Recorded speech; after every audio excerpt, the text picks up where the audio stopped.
Capítulo 5. Irmão Gotuso. 5.1. Apresentado ao irmão Gotuso, espontânea satisfação felicitou-me o espírito. Imediatamente, reconheci que vigorosos laços de simpatia nos arrastavam um para o outro. Nele, as afinidades com os serviços da esfera carnal eram ainda sobremaneira fortes. A conversação, gestos e pareceres denunciavam-lhe a condição. Impregnado de intensas lembranças da vida física, a que se sentia imantado por incoercível atração, não subira por enquanto nos nossos círculos de trabalho mais elevado, contando apenas alguns poucos anos de consciência desperta após acordar na existência real. De início, ofereceu-me elementos para sumariar-lhe a posição. Desencarnara antes de mim, peregrinara muito tempo através de sendas purgatoriais e, embora houvesse demorado vários anos, semi-inconsciente, entre sombras e luzes, apresentava-se em dia com todos os conhecimentos de medicina propriamente humanos.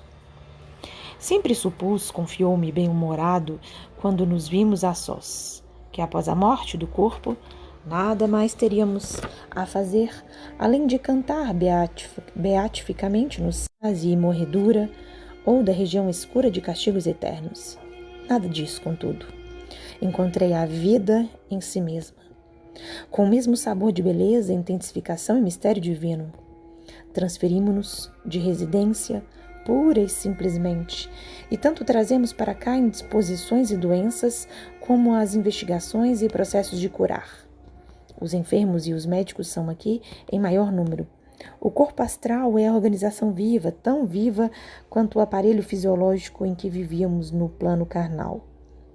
Porque percebesse, talvez, em meus olhos a silenciosa notícia de que em círculos mais altos haveria novidades referentes ao assunto, acrescentou: pelo menos, em nosso plano a situação é análoga. E continuou sorridente. Ensinavam-nos, na crosta planetária, que o homem é simples gênero da ordem dos primatas, com a estrutura anatômica dos mamíferos superiores, com postura vertical, dimensões consideráveis de crânio e linguagem articulada. Referiam-se os catedráticos aos homens fósseis e pré-históricos, colando afirmativas dogmáticas da ciência oficial em nossa cabeça, como se dependuram cartazes no teto dos bondes. Explicava-nos a religião, por sua vez, que o ser humano é alma criada por Deus no instante da concepção materna e que com a morte regressa ao seio divino para definitivo julgamento em toda a eternidade, na hipótese de o paciente não ser obrigado a determinadas demoras nas estações desagradáveis do purgatório. 5.3. Imprimiu novo acento à conversação e considerou. De fato, suponho, devam existir lugares mais deliciosos que o Éden, imaginado pelos sacerdotes humanos, e com meus olhos tenho visto flagelações e sofrimentos que ultrapassam todas as imagens infernais ideadas pelos inquisitores. Entretanto, e é lamentável reconhecê-lo, nem a ciência nem a religião nos preparam convenientemente para enfrentar os problemas do homem desencarnado. Fizera-se entre nós intervalo mais longo. Relanceando o olhar pelo gabinete amplo, reparei o cuidado de Gotuso na zona de sua especialidade. Mapas variados do corpo humano desdobravam-se nas paredes como se fossem preciosos adornos. Pequenas esculturas de órgãos diversos assomavam aqui e ali. O que mais me feria a atenção, porém, era determinada imagem do sistema nervoso, estruturada em substância delicadíssima e algo luminosa em posição vertical, com a altura aproximada do homem, na qual se destacavam com extraordinária perfeição o cérebro, o cerebelo, a medula espinhal, os nervos do tronco, o mediano, o radial, o plexo sagrado, o cubital e o grande ciático. Acariciando, enlevado, a obra-prima, observei. Tem você muita razão, meu caro Gotuso. Se os homens encarnados compreendessem a importância do estudo alusivo ao corpo perispiritual, sim, confirmou com graça espontânea, atalhando-me as considerações. A ignorância que nos segue até aqui é simplesmente deplorável. A personalidade humana entre as criaturas terrestres é mais desconhecida que o Oceano Pacífico. Eu, por mim, católico militante que fui, sempre aguardei o sossego beatífico depois da morte. 5.4. Fixou expressão quase cômica e acentuou: vim com todos os sacramentos e passaportes da política religiosa, passados em solenes exéquias. Creio, todavia, que o serviço diplomático da minha religião não está bem atendido no céu. Não trouxe bastante documentação que me garantisse paz na transferência. Em vão, reclamei direitos que ninguém conhecia e supliquei bênçãos indébitas. Em face do desconhecimento aqui predominante a meu respeito, regressei ao meu velho templo, onde ninguém me identificou. Desesperado, então, mergulhei-me por longos anos em dolorosa cegueira espiritual.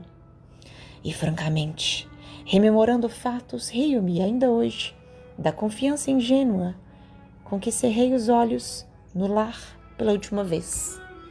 O padre Gustavo prometia-me a convivência dos anjos, veja bem, e assevera-me que eu seria levado em triunfo aos pés do Senhor. Isso apenas porque legara 5 contos de réis à nossa antiga paróquia. Meus familiares acompanhavam em pranto nosso diálogo final, em que minha palavra sufocada comparecia em monossílabos, de longe em longe, na extrema hora do corpo. No entanto, se era quase impossível para mim o comentário inteligente da situação, o pároco falava por nós ambos, explanando a felicidade que me caberia no reino de Deus. Médico de curta jornada, mas de intensa observação, a moléstia não me enganou, mas inexperiente nos assuntos da alma, confundiram-me plenamente as promessas religiosas. Penetrando o portão do sepulcro e não me sentindo na corte dos santos, voltei, copiando perigosas atitudes dos sonâmbulos, para interpelar o sacerdote que me encomendara o cadáver às estações celestes. Incompreendido e cego, peregrinei por muito tempo, entre a aflição e a demência, nas criações mentais enganadoras que trouxera do mundo físico. Certamente, porém, observei, em face da parada mais longa que se fizera, não se lhe faltaram bons amigos. 5.5. De fato, concordou. Entretanto, gastei anos para tornar ao equilíbrio indispensável, condição única em que podemos compreender-lhe o auxílio e recebê-lo. Deve, pois, sentir-se feliz agora. Sem dúvida, comentou Gotuso humorístico. Reajusto-me com tranquilidade possível. A maior surpresa para mim, presentemente, é a paisagem de serviço que a vida espiritual nos descortina. Tenho hoje profundíssima compaixão de todos os homens e mulheres encarnados, que desejam insistentemente a morte física e procuram-no de vários modos, utilizando recursos indiretos e imperceptíveis aos demais, quando lhes faltam disposições para o ato espetacular do suicídio. Aguardam-nos atividades e problemas tão complexos de trabalho que mais venturosa lhe seria a existência totalmente desprovida de encanto com pesadas disciplinas a lhes inibirem as divagações. Recordando a posição laboriosa da dirigente da casa em virtude das observações ouvidas, considerei: o volume de nossas tarefas assombraria qualquer homem comum, e cumpre-nos reconhecer que a necessidade de sacrifício nos serviços dessa instituição é enorme. Ainda agora, espantou-me a cota de deveres atribuídos à diretora. Inegável, anuiu, modificando o tom de voz. A irmã Zenóbia, devotada orientadora de sublime coração e pulso forte, nos oferece invariavelmente magníficas demonstrações de renúncia. E tão grande é o serviço neste asilo, consagrado a socorros diversos, que a chefia se reveza em períodos anuais. Neste ano, a administração compete a ela. No vindouro, teremos as diretrizes do irmão Galba. Cada administrador recebe descanso de um ano? Indaguei admirado. Sim, aproveitando-se o período de repouso em esferas mais altas, ao contato de experiências e estudos que enriqueçam o espírito do missionário e beneficiam as obras gerais da instituição, com vistas ao futuro. Estou informado de que Zenóbia e Galba dirigem esta casa há precisamente 20 anos consecutivos, ora um, ora outro. Administradores diversos, no entanto, têm passado por aqui demandando outros rumos no plano de elevação. De quando em quando, voltam a visitar-nos, ministrando os sagrados incentivos à comunidade de trabalhadores do bem. E você? Interroguei, talvez indiscreto. Onde passa os recreios e entretenimentos? 5.6. De conformidade com os estatutos que nos regem, possuo também minhas horas de repouso. Todavia, e a sua voz tocou-se de velada tristeza, ainda não posso fruí-las em esfera mais alta. Desfruto-as nos campos da crosta, respirando o ar puro e tonificante dos pomares e jardins silvestres. O oxigênio por lá é mais leve que o absorvido por nós, nestes círculos abafados de transição, onde há que lidar com os resíduos do pensamento humano.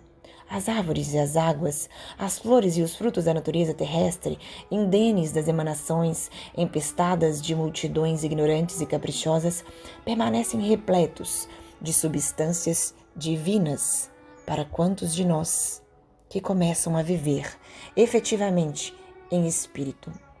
As cidades humanas são imensos e benditos cadinhos de purificação das almas encarnadas, onde se forja o progresso real da humanidade. Mas o campo simples e acolhedor é sempre a estação direta das bênçãos de Deus, garantindo as bases da manutenção coletiva. Não é estranhável, portanto, que aí recolhamos grandes colheitas de energias de paz restauradora. Conhecia de sobra a propriedade de seus argumentos, rememorando experiências anteriores que me diziam respeito. Contudo, objetei com sinceridade. Lastimo, porém, que você ainda não tenha podido visitar regiões mais elevadas. Descobriria continentes de radiosas surpresas, revigorando com eficiência o estímulo e a esperança. 5.7. Prometem-me, para breve, semelhante júbilo, acentuou resignadamente. Ouça, meu amigo, perguntei com afetuoso interesse. Qual a razão do adiamento? Poderia, por minha vez, interpor minha influência humilde no assunto? O companheiro, que se caracterizara por sadio otimismo desde a primeira palavra, deixou transparecer inquietante emoção. Fisionomia transtornada, seus olhos móveis e brilhantes nevoaram-se de pranto dificilmente contido e, fixando-os talvez no quadro interior das próprias reminiscências, Gotuso explicou-se com inflexão de amargura. Trago ainda a mente e o coração presos ao ninho doméstico, que perdi com o corpo carnal. Readaptei-me ao trabalho e por isso venho sendo aproveitado de algum modo em atividades úteis. Entretanto, ainda não me habituei com a morte e sofro naturalmente os resultados dessa desarmonia. Encontro-me num curso adiantado de preparação interior, no qual progrido lentamente, esforçando-se por assumir diante de mim atitude tranquilizadora, prosseguiu depois de ligeira pausa. Retomando a mim mesmo, após longos anos de semi-inconsciência, voltaram-me a reflexão, o juízo, o equilíbrio. Ó, meu amigo, que saudades torturantes de minha casa feliz. Marília e os 2 filhos, então rapazes de curso ginasial, eram os únicos habitantes de meu pequeno paraíso doméstico. A medicina exercida desde cedo, entre clientela abastada, conferira-me extensos recursos financeiros. Vivíamos plenamente despreocupados entre as paredes acolhedoras e quentes de nosso ninho. Nenhum dissabor, nem a mais leve nuvem. Surgiu-nos a primeira dor com a positivação da pneumonia que me separou da esfera física. À primeira nota de sofrimento, mobilizamos o dinheiro e as relações afetivas inutilmente. Todavia, as circunstâncias favoráveis de ordem material quebraram-se, frágeis, perante a morte. Marília, porém, prometeu-me fidelidade constante até o fim, selando o juramento com amargurosas, inesquecíveis lágrimas. 5.8 Aproximava-me dos 50 anos, enquanto a querida esposa não ultrapassava os 36. Doía-me na alma deixá-la quase só no mundo, sem o braço do companheiro. Todavia, confiando nas promessas religiosas, acreditei que pudesse velar por ela e pelos filhos da região celestial. A realidade, porém, foi muito diversa, e depois das lutas purgatoriais, voltando ansioso à casa, não encontrei rastro dos entes amados que aí deixara. Enquanto perseverara em doloroso sonambulismo, buscando socorro na religião, nunca pude voltar ao campo da família, porquanto antes do tentame, fui arrebatado em violento e escuro torvelinho que me situou em terrível paisagem de trevas e sofrimentos indescritíveis. No primeiro instante de libertação, todavia, fui surdo a toda espécie de ponderação. Rompi todos os obstáculos e, sequioso de afeto, encontrei-os enfim. A situação, no entanto, desconcertou-me. Primo Carlo, que sempre me invejara a abastança, insinuara-se em casa, a título de proteger meus interesses, e desposou-me a companheira. Perturbou o futuro de meus filhos e dissipou-me os bens, entregando-se em seguida a criminosas aventuras comerciais. Quase voltei ao primitivo estado de desequilíbrio mental, ajuizando os acontecimentos imprevistos. Após prantear a posição dos meus rapazes, convertidos em agenciadores de maus negócios, encontrei Marília, justamente no dia imediato ao nascimento do segundo filhinho do casal. Ajoelhei-me em soluços ao pé do leito humilde em que repousava e perguntei-lhe pelo patrimônio de paz que, ao partir, lhe depositara confiante nas mãos. A infeliz, fundamente desfigurada, não me identificou a presença, nem me ouviu a voz, mas lembrou-se intensamente de mim, contemplou o pequenino que dormia calmo e caiu em pranto convulsivo, provocando a presença de Carlos, declarando-se angustiosa, nervosa. Quando vi chegar o invasor, irascível e detestado, recuei, tomado de infinito horror. Não tive forças. Era isso que me aguardava. Após tamanha luta, deveria conformar-me e abençoar os que me feriam. O quadro era excessivamente negro para mim. Em prejuízo de meu espírito, desfrutara uma existência regular, com todos os desejos atendidos. Não me iniciara no ministério da tolerância, da paciência, da dor. E por esse motivo, meus sofrimentos assumiram assustadoras proporções. 5.9 Gotuso enxugou as lágrimas, que me correram abundantemente dos olhos, e em vista da impressão forte que o seu pranto me causava, terminou. Quase 10 anos são decorridos, e minha mágoa continua tão viva como na primeira hora. Deixando-o entregue ao desabafo, alguns minutos pesados rolaram entre nós. Gotuso, escute-me, disse-lhe por fim, não guarde semelhantes algemas de sombra no coração. Em seguida, descrevi-lhe sumariamente meu caso pessoal. Ouviu-me atento e confortado. Finalizando, considerei. Por que razão condenar a companheira de luta? E se fôssemos nós os viúvos, quem poderia afiançar que não teríamos sido pais novamente? Não se prenda por mais tempo. O velho egoísmo humano é criador de cárceres tenebrosos. Percebeu minha sinceridade e calou-se humildemente. E porque o ambiente se fazia menos agradável em face da exposição dos íntimos aborrecimentos dele, perguntei para modificar-lhe o impulso mental. Circunscreve-se o trabalho à assistência aos enfermos no setor de tarefas que lhes são atribuídas? Tenho outros campos de atividade, informou. Fitando-me, algo modificado na expressão fisionômica, interrogou. 5.10 Já cooperou em tarefas reencarnacionistas? Recordei a experiência que acompanhara de perto em outra ocasião e narrei o que sabia. Fixou em mim olhar significativo e tornou. Sim, Você conhece um caso de reencarnação de natureza superior. Um caso em que o interessado se fizera credor da gentileza de vários amigos que o auxiliaram desveladamente. Aqui, todavia, acompanhamos situações dolorosas por meio de incidentes desagradabilíssimos para a sensibilidade. São trabalhos reencarnacionistas de ordem inferior, mais difíceis e complexos. Não calcula o que sejam. A verdadeira mobilização de inúmeros benfeitores sábios e piedosos, dos planos mais altos, que nos traçam as necessárias diretrizes. Por vezes, surgem problemas torturantes no esforço de aproximação e ligações dos interessados ao ambiente em que serão recebidos, de tal modo deploráveis, que muito angustiosas para nós se fazem as situações, sendo imprescindível o concurso de elevado número de obreiros. Segue-se a reencarnação expiatória de inenarráveis padecimentos pelas vibrações contundentes do ódio e das humilhações punitivas. Na esfera venturosa em que você habita, há institutos para considerar as sugestões de escolha pessoal.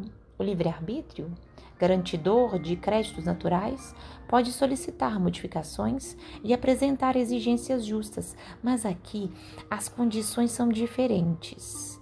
Almas grosseiras e endividadas não podem ser atendidas em suas preferências acerca de próprio futuro, em virtude da ignorância deliberada em que se comprazem indefinidamente, e de acordo com aqueles que as tutelam da região superior, são compelidas a aceitar os roteiros estabelecidos pelas autoridades competentes para os seus casos individuais. Por sua vez, somos executores das providências respectivas e constitui-nos obrigação vencer os mais extensos e escuros obstáculos.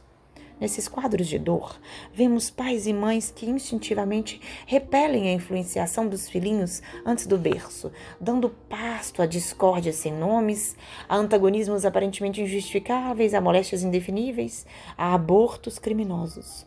Enquanto isso ocorre, os adversários que reencarnam, em obediência ao trabalho redentor, programado pelos mentores abnegados dessas personagens de dramas sombrios, com longa representação no cenário da existência humana, penetram o campo psíquico dos ex-inimigos e futuros progenitores, impondo-lhes sacrifícios intensos e quase insuportáveis. 5.11 Interrompeu as considerações, fez curta pausa para acrescentar em seguida. Repare que a diversidade entre as suas informações e as minhas é efetivamente considerável. Os espíritos que se esforçam nas aquisições da luz divina por meio do serviço persistente na própria iluminação conquistam um intercâmbio direto com instrutores mais sábios, aprimoram-se consequentemente e, pelos atos meritórios a que se consagram, podem escolher seus elementos de vida nova na crosta terrestre, como o trabalhador digno que, pelos créditos morais conquistados, pode exigir as próprias ferramentas destinadas ao seu trabalho. Os servos do ódio e do desequilíbrio, da intemperança e das paixões, contudo, que se preparem para as exigências da vida. Aos primeiros, a reencarnação será verdadeira bênção em aprendizado feliz. Todavia, aos segundos, constituirá necessária e legítima imposição do destino criado por eles mesmos, com menosprezo a que votaram nas dádivas de nosso Pai, no espaço e no tempo. Escutando-lhe as observações, sob inexcedível impressão de alegria e encantamento, não pude sopitar a conclusão que me saiu otimista e espontânea da boca. Gotuso, mas é você, experiente desse modo quanto aos problemas do resgate espiritual. Quem guarda a mágoa do lar, que se foi, como pode encarcerar-se no desalento a deter tamanha possibilidade de libertação? 5.12 O companheiro fixou em mim os olhos inteligentes e lúcidos, como a dizer em silêncio que sabia de tudo isso. Esforçou-se por parecer jovial e respondeu: não se preocupe. Em vista das extremas dificuldades para dominar-me, estudo atualmente a probabilidade de reincorporação no ambiente doméstico, enfrentando a situação difícil com a devida bênção do esquecimento provisório na carne, a fim de reconstituir o amor em bases mais sólidas, junto daqueles qual não tenho compreendido tanto quanto deveria. Nesse instante, certa enfermeira assomou à porta de entrada, pedindo licença para interromper-nos, e notificou que a turma de sentinelas em tratamento mental esperava no salão contíguo. Esclareceu Gotuso que seguiria imediatamente. Novamente a sós, explicou-me sorrindo. Na esfera carnal, na qualidade de médicos, nossas obrigações resumiam-se ao exame detido das enfermidades, com indicação clínica ou intervenção cirúrgica, e ao fornecimento de diagnósticos técnicos que outros colegas confirmavam, quase sempre por espírito de solidariedade dentro da classe. Mas aqui a paisagem modifica-se. Cabe-nos usar a língua como estilete criador de vida nova. A casa está repleta de cooperadores que trabalham, servindo-lhe ao programa de socorro, e se submetem aos nossos cuidados e orientação médica simultaneamente. Não basta, porém, que eu lhes diga o que sofrem como faziam antigamente. Devo funcionar, acima de tudo, como professor de higiene mental, auxiliando-os na germinação e desenvolvimento de ideias reformadoras e construtivas, que lhe elevam o padrão de vida íntima. Distribuímos recursos magnéticos de restauração com todos os necessitados e reanimando-lhe a organização geral, com os elementos de cura ao nosso alcance. Não sem ensinar, entretanto, a cada enfermo algo de novo que lhe reajusta a alma. No outro tempo, tínhamos o campo de ação na célula física. Presentemente, todavia, em zona de atuação é a célula mental. 5.13. Observando a disposição ativa do companheiro, meditei no templo que despendera antes de participar dos serviços médicos da região superior, a que fora conduzido, e perguntava a mim mesmo a razão pela qual fora Gotuso tão depressa utilizado ali na esfera de socorro aos aflitos. Reparei, todavia, que o novo amigo não me recebia os pensamentos, nem mesmo de maneira parcial, demonstrando-se menos exercido nas faculdades de penetração, e acompanhando-o ao recinto onde o aguardava extensa clientela, notei que a assistência ali era ministrada a doentes em massa, dentro de vibrações mais grosseiras e lentas, exigindo colaboração especializada de médicos desencarnados que, como acontecia a Gotuso, ainda conservavam regular sintonia com os interesses imediatos da crosta terrestre.